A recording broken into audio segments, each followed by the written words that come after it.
Assalamualaikum warahmatullahi wabarakatuh. Perkenalkan, saya Keisha Salsabila, mahasiswa jurusan Administrasi Bisnis Universitas Muhammadiyah Sukabumi dengan NIM 25308210028. Pada kesempatan kali ini, saya akan memaparkan materi mengenai pendapatan nasional yang telah saya kembangkan. Video ini dibuat sebagai pemenuhan tugas mata kuliah pengantar ilmu ekonomi yang diampu oleh Bapak Eka Januar Muharam, SEMM. Adapun tujuan pembelajaran dari materi kali ini diantaranya memahami konsep dasar pendapatan nasional, menjelaskan metode perhitungan, membedakan antara GDP dan GNP, serta menjelaskan pertumbuhan pendapatan nasional. Jadi, di bagian pertama ini kita bakal bahas dulu apa sih sebenarnya pendapatan nasional itu. Pendapatan nasional itu simpel banget loh, yaitu total nilai semua barang dan jasa akhir yang dihasilkan oleh sebuah negara dalam satu periode tertentu. Nah, angka inilah yang nantinya dipakai buat lihat seberapa besar aktivitas ekonomi yang terjadi di negara tersebut. Dari sini kita bisa tahu ekonominya lagi sehat, stabil, atau malah melambat. Terus, kenapa pendapatan nasional ini penting? Karena lewat pendapatan nasional, kita bisa melihat dan menilai kinerja ekonomi suatu negara. Lalu, angka ini juga menggambarkan tingkat kesejahteraan masyarakat. Apakah kehidupan ekonominya makin baik atau justru menurun? Selain itu, pemerintah juga pakai data ini buat bikin kebijakan ekonomi, biar keputusan yang diambil lebih tepat sasaran. Dan juga nggak kalah penting, pendapatan nasional juga dipakai untuk bandingin kondisi ekonomi antar negara atau perbandingan dari tahun ke tahun. Sekarang kita masuk ke fungsi atau kegunaan pendapatan nasional. Pertama, pendapatan nasional dipakai untuk mengukur pertumbuhan ekonomi. Dengan angka ini, kita bisa menghitung pendapatan per kapita, yaitu pendapatan rata-rata per orang. Lalu, data ini juga bantu pemerintah dalam merencanakan pembangunan negara, mau fokus di mana, apa yang perlu ditingkatkan, dan sebagainya. Terakhir, pendapatan nasional bisa menunjukkan bagaimana perubahan yang terjadi dalam produksi, pendapatan, dan konsumsi masyarakat. Sekarang kita lanjut ke bagian indikator-indikator pendapatan nasional. Jadi, ada beberapa ukuran yang biasa dipakai buat ngelihat kondisi ekonomi sebuah negara. Biar gak bingung, kita bahas satu persatu dengan simpel. Yang pertama ada GDP atau Gross Domestic Product. Ini adalah nilai semua barang dan jasa yang diproduksi di dalam wilayah suatu negara.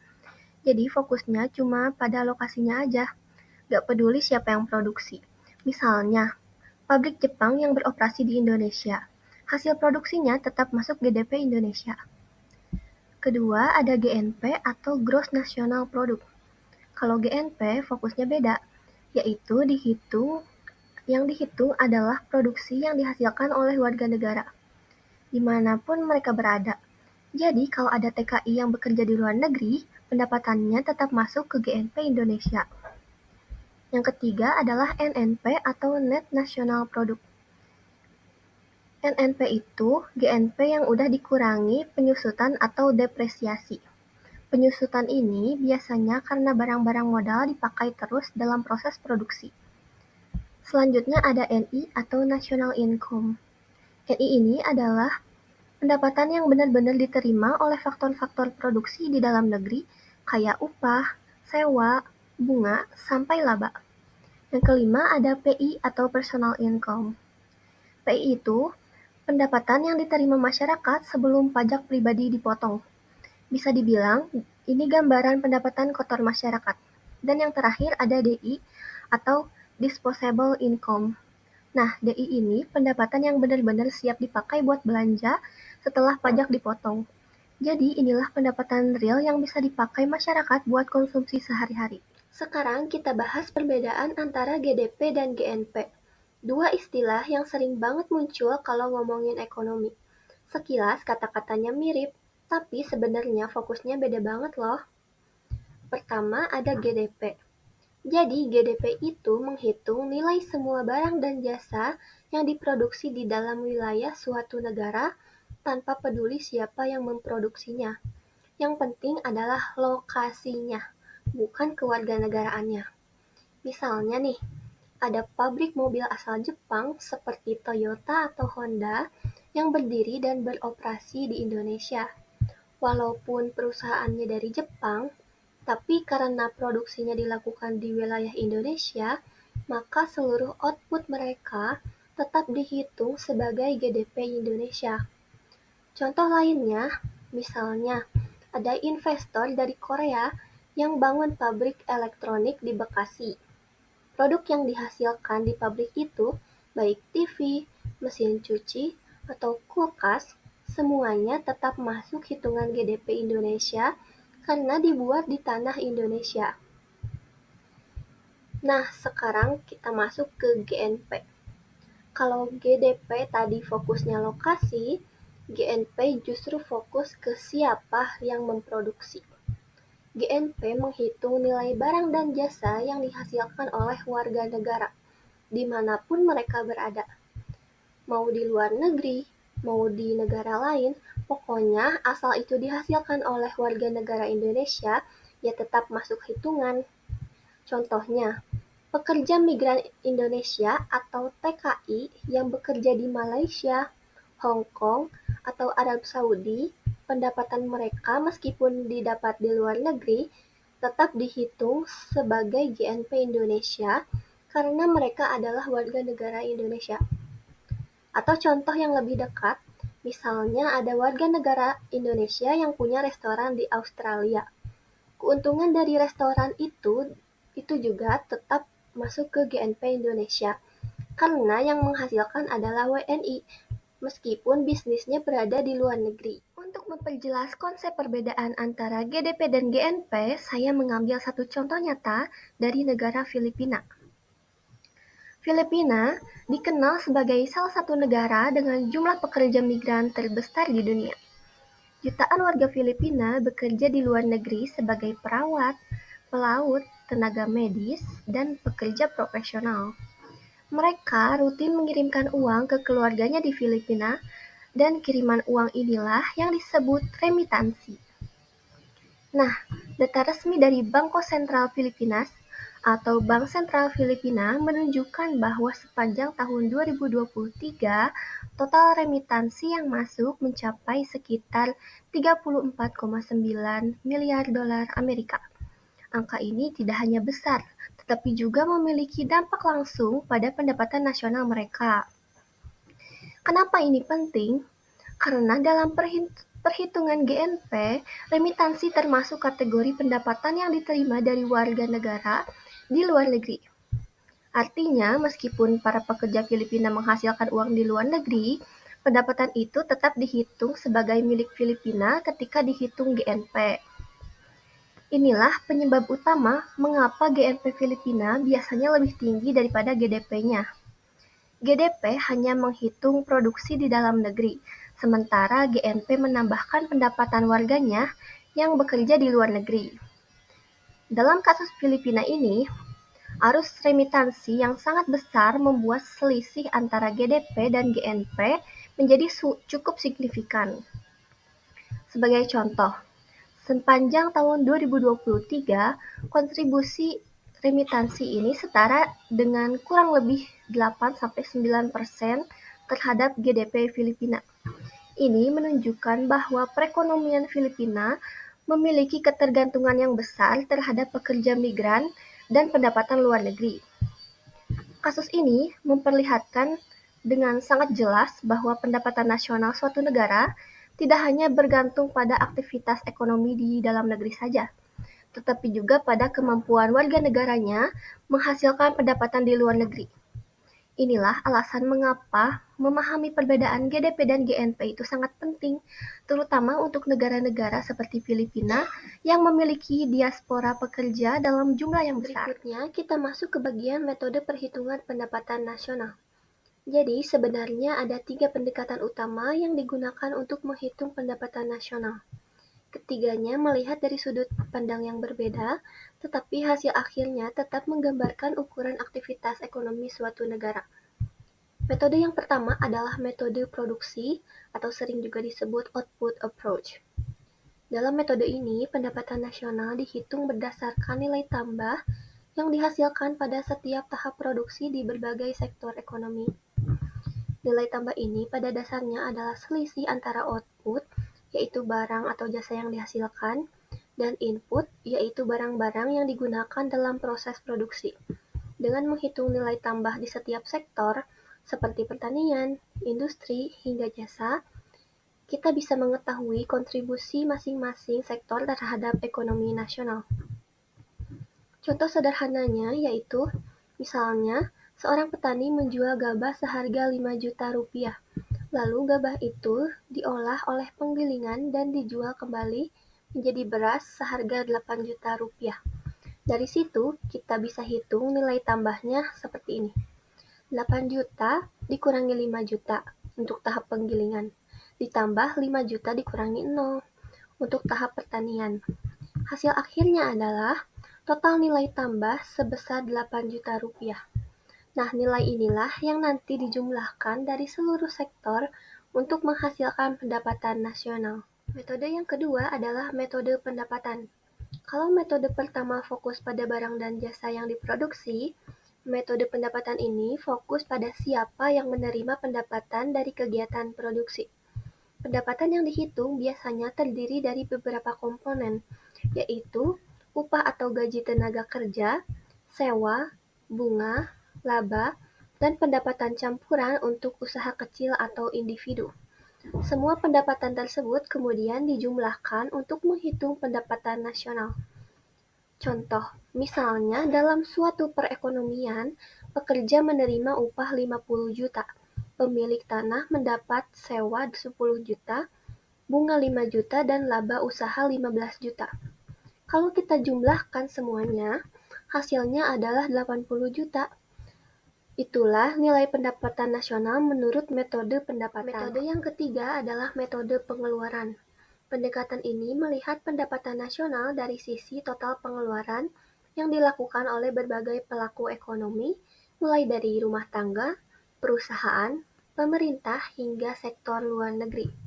Komponen pengeluaran yang dihitung terdiri dari C yaitu konsumsi rumah tangga, I yaitu investasi, G yaitu pengeluaran pemerintah, dan X dikurangi M yaitu ekspor bersih atau selisih antara ekspor dan impor. Ketika semua komponen ini dijumlahkan, kita mendapatkan total pengeluaran yang dilakukan dalam perekonomian, yang sama dengan pendapatan nasional dari sisi penggunaan. Contoh, misalnya konsumsi rumah tangga sebesar 200, investasi 100, pengeluaran pemerintah 150, ekspor 50, dan impor 30. Maka perhitungannya adalah 200 ditambah 100 ditambah 150 ditambah 50 dikurangi 30 sama dengan 470. Itulah pendapatan nasional berdasarkan metode pengeluaran. Selanjutnya, kita masuk ke materi pertumbuhan pendapatan nasional. Pertumbuhan pendapatan nasional adalah gambaran seberapa banyak barang dan jasa yang bisa dihasilkan sebuah negara dari waktu ke waktu. Jadi, kalau produksi tahun ini lebih tinggi daripada tahun lalu, berarti ekonomi negara itu lagi grow up. Dalam dunia ekonomi, ini jadi indikator penting untuk melihat apakah kegiatan ekonomi makin ramai, perusahaan makin aktif, dan kemampuan negara untuk menghasilkan kekayaan makin besar. Semakin tinggi pertumbuhannya, semakin sehat kondisi ekonominya. Faktor yang memengaruhi. Yang pertama, investasi. Kalau perusahaan dan pemerintah rajin investasi, misalnya beli mesin baru, bangun pabrik, atau upgrade teknologi, hasil produksi negara bakal meningkat. Ibarat kita upgrade dari HP jadul ke HP baru. Kerja jadi lebih cepat dan efisien. Selanjutnya, tenaga kerja. Bukan cuma banyak, tapi juga harus berkualitas. Tenaga kerja yang terampil, produktif, dan punya skill yang relevan bakal menghasilkan output yang lebih besar. Kalau SDM-nya lemah, maka ekonominya juga ikut lemah. Selanjutnya, sumber daya alam. Negara yang punya sumber daya alam melimpah seperti minyak, gas, tambang, atau lahan pertanian biasanya punya modal alami yang besar untuk tumbuh, tapi semuanya tergantung cara mengelolanya. Kalau salah kelola, justru gak akan menghasilkan pertumbuhan apa-apa. Selanjutnya, stabilitas politik dan kebijakan pemerintah. Ekonomi cuma bisa tumbuh kalau kondisi negaranya stabil, aman, dan kebijakannya jelas. Investor bakal takut kalau kondisi negara tersebut sering ribut. Kebijakan seperti pajak, suku bunga, birokrasi, sampai belanja pemerintah punya dampak besar terhadap seberapa cepat ekonomi tumbuh. Selanjutnya, inovasi dan teknologi. Semakin maju teknologi suatu negara, semakin efisien proses produksinya. Teknologi bikin biaya turun, kecepatan naik, dan kualitas meningkat. Negara yang inovatif biasanya punya pertumbuhan ekonomi yang jauh lebih cepat. Yang terakhir ada permintaan agregat. Kalau konsumsi masyarakat naik, investasi bertambah, belanja pemerintah besar, ekspor meningkat, dan impor tidak terlalu tinggi, maka roda ekonomi akan berputar lebih cepat. Permintaan agregat ini ibarat arus besar yang menggerakkan seluruh aktivitas ekonomi. Dampak terhadap ekonomi. Yang pertama, pendapatan masyarakat meningkat. Kalau ekonomi tumbuh, perusahaan makin laris, keuntungan naik, dampaknya gaji akan naik, bonus bertambah, dan pendapatan masyarakat ikut meningkat. Yang kedua, lapangan pekerjaan bertambah. Pertumbuhan ekonomi memaksa perusahaan untuk memperluas bisnis. Artinya mereka butuh lebih banyak pekerja. Ini membantu menekan angka pengangguran. Yang ketiga, daya beli naik. Saat pendapatan meningkat, masyarakat lebih berani berbelanja. Ketika orang lebih banyak beli barang atau jasa, otomatis ekonomi makin hidup. Selanjutnya, kesejahteraan dan pembangunan meningkat. Dengan pertumbuhan yang stabil, pemerintah dapat pemasukan pajak yang lebih besar. Ini bisa dipakai buat bangun jalan, sekolah, rumah sakit, dan fasilitas umum lainnya. Dan yang terakhir, risiko kesenjangan jika pertumbuhan tidak merata. Kalau pertumbuhan ekonomi hanya dinikmati oleh kelompok tertentu, misalnya hanya perusahaan besar atau kota-kota besar, maka akan muncul kesenjangan pendapatan. Makanya, pertumbuhan ekonomi itu harus inklusif, bukan cuma bikin kaya sebagian orang. Oke teman-teman, sekarang kita masuk ke bagian yang sering banget bikin pusing negara-negara di dunia, yaitu tantangan dalam pendapatan nasional. Jadi, meskipun pendapatan nasional itu naik, ada banyak banget hal yang bisa ngehambat atau bikin hasilnya nggak maksimal. Yuk kita bahas satu persatu. Yang pertama, ketimpangan pendapatan. Nah, ini masalah klasik. Jadi, meskipun pendapatan nasional naik, belum tentu semua orang ikut merasakan manfaatnya. Kadang yang kaya makin kaya, yang miskin tetap gitu-gitu aja. Akhirnya tercipta jurang pendapatan yang makin lebar. Dan ini bahaya banget karena bisa bikin konflik sosial sampai ekonomi yang gak stabil. Yang kedua, ketergantungan pada sektor tertentu. Ada negara yang ekonominya sangat bergantung pada satu sektor saja, misalnya minyak, batu bara, atau pertanian. Kalau sektor itu lagi jatuh, ya ekonominya ikut goyang. Ibarat kita cuma punya satu sumber penghasilan, kalau putus bingung mau makan apa. Yang ketiga, pengaruh ekonomi global. Nah, ini real banget. Dunia lagi krisis, negara ikut goyang. Nilai tukar dolar naik, harga barang impor ikut naik. Kebijakan negara besar berubah, negara lain bisa kena imbasnya. Jadi, mau sekuat apapun ekonomi dalam negeri, tetap ke bawah arus kondisi dunia. Yang keempat, rendahnya produktivitas. Produktivitas rendah itu bikin pertumbuhan ekonomi jadi lambat. Bisa karena teknologi yang ketinggalan, skill tenaga kerja yang kurang, atau sistem kerja yang kurang efisien. Ibarat lagi kerja kelompok tapi satu timnya malas, ya hasilnya nggak bakal maksimal. Yang kelima, investasi asing yang tidak stabil. Sering banget nih investasi asing datang dan pergi. Kalau kondisi politik atau ekonomi negara dirasa nggak aman, investor pada langsung cabut. Dampaknya, ya proyek mangkrak, lapangan pekerjaan hilang, dan pertumbuhan ekonomi ikut terhambat. Yang terakhir, perubahan teknologi.